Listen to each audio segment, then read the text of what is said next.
Let's look now at how we use the PrepSure. I've got a crown prep here. And what I'm going to do is make sure that it's in MIP, maximum interocclusal position. If you look at the red, you'll see I've blackened it. And what I want to see, oops, it won't go. So the functional bevel was not big enough on here. That one slips through, the distal. But then when I go through, it snaps. Same thing, if I could get it through on the mesial, it snaps on the lingual.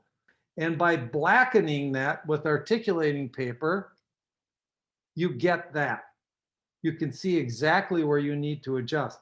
So over prepping is eliminated. Can you see the blue marks?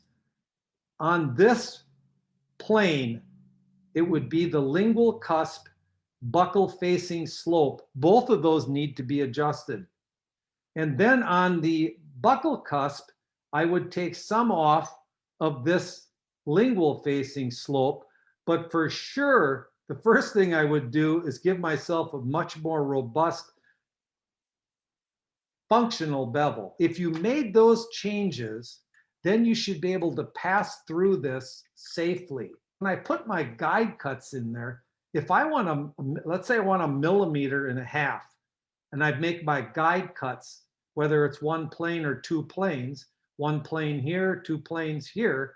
Once I get those guide cuts in, then what I can do is I can slide this into there and make sure I'm at the proper depth. The margin, I can measure my margin to make sure I have a thick enough margin interproximally, buccal and lingually.